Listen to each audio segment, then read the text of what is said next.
Consider, Seath is an escaped slave, and her children were all born in slave-owning Kentucky. Their escape to Ohio was like the Israelites' escape from Egypt in Exodus, except that this time Pharaoh shows up on the doorstep threatening to drag them back across the Red Sea.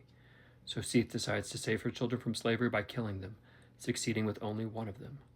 Later, when that murdered child, the title character of Toni Morrison's Beloved, makes her ghostly return, she's more than simply the child lost to violence, sacrificed to the revulsion of the escaped slave toward her former state.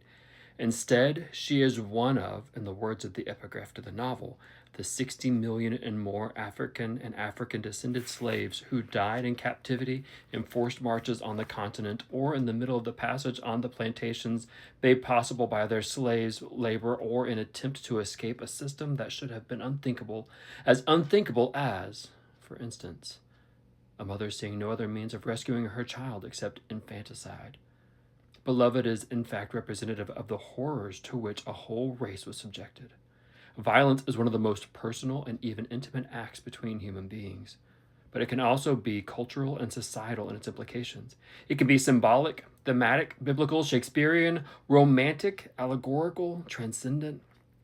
Violence in real life just is. If someone punches you in the nose in a supermarket parking lot, it's simply aggression. It doesn't contain meaning beyond the act itself. Violence in literature, though, while it is literal, is usually also something else. That same punch in the nose may be a metaphor.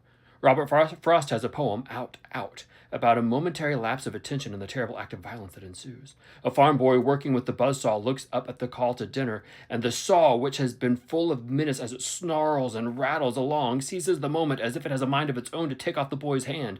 Now, the first thing we have to acknowledge about this masterpiece is that it is absolutely real. Only a person who has been around the ceaseless danger of farm machinery could have written the poem, with all its careful attention to detail of the way death lurks in everyday tasks. If that's all we get from the poem, fine. The poem will in one sense have done its job. Yet Frost is insisting on more in the poem than a cautionary tale of child labor and power tools. The literal violence encodes a broader point about the essential hostility, or at least uncaring relationship we have with the universe. Our lives and deaths, the boy dies of blood loss and shock, are as nothing to the universe, of which the best that can be said of it is indifferent, though it may be actively interested in our demise. The title of the poem is taken from Macbeth, Out, brief candle, suggesting the brevity not merely of the teenager's life, but of any human existence, particularly in cosmic terms. The smallness and fragility of our lives is met with the cold indifference not only of the distant stars and planets, which we can rightly think of as virtually eternal in contrast to ourselves, but of the more immediate outer world of the farm itself, of the inhumanity of machinery which wounds or kills indiscriminately. This is not John Milton's Lycidas, not a classical elegy in which all nature weeps. The nature shows not the slightest ripple of interest. Frost uses the violence here then to emphasize our status as orphans, parentless, frightened, and alone as we face our mortality in a cold and silent universe. Violence is everywhere in literature. Anna Karenina throws herself into the train. Emma Bovary solves her problems with poison. D.H. Lawrence's characters are always engaging in physical violence towards one another. Joyce Stevens' Daedalus is beaten by soldiers. Faulkner's Colonel Sartoris becomes a greater local legend when he guns down two carpetbaggers in the streets of Jefferson, and Wile E. Coyote holds up his little yikes sign before he plunges into the void as his latest gambit to catch the Roadrunner fails. Even writers as noted for the absence of action as Virginia Woolf and Anton Chekhov routinely resort to killing off characters. For all these deaths and maimings to amount to something deeper than the violence of the Roadrunner cartoon, the violence has to have some meaning beyond mere mayhem. Let's think about two categories of violence in literature: the specific injury that authors cause characters to visit upon one another or on themselves, and the narrative violence that causes characters harm in general. The first would include the usual range of behavior: shootings, stabbings, garrotings, drownings, poisonings, bludgeonings, bombings, hit-and-run accidents, starvations, you name it. By the second authorial violence, I mean the death and suffering authors introduce into their work in the interest of plot advancement on thematic development, and for which they, not their characters, are responsible. Frost's buzzsaw accident would be such an example, as will Little Nell on the deathbed in Dickinson's The Old Curiosity Shop, and the death of Mrs. Ramsay in Virginia Woolf's To the Lighthouse. Is it fair to compare them? I mean, do death by consumption or heart disease really fall into the same universe as a stabbing? Sure. Different, but the same. Different, no guilty party exists in the narrative unless you count the author who is present everywhere and nowhere. Same, does it usually matter to the dead person? Or this, writers kill off characters for the same set of reasons, make action happen, cause plot complications, and in plot complications, put other characters under stress. So where does this alleged weight come from? Not alleged, felt. We sense greater we sense greater weight or depth in works when there is something happening beyond the surface.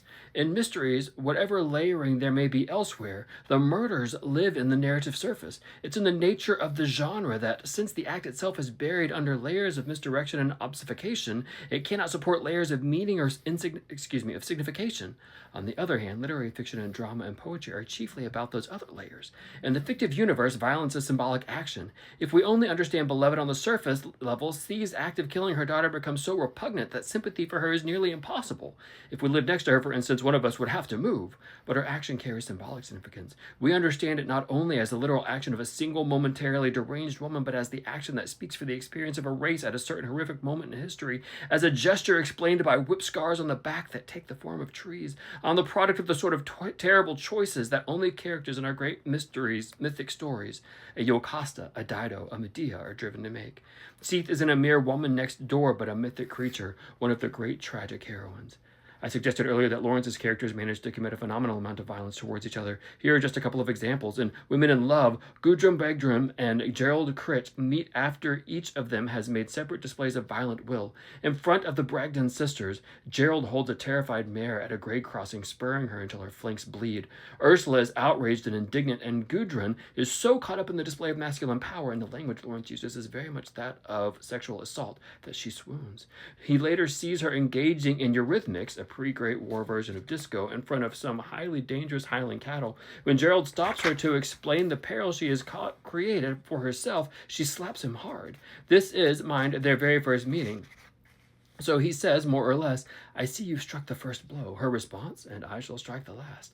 Very tender. Their relationship very much follows from that initial note, with the violent clashes of will and ego, violent sex, needy and pathetic visitations, and eventually hatred and resentment.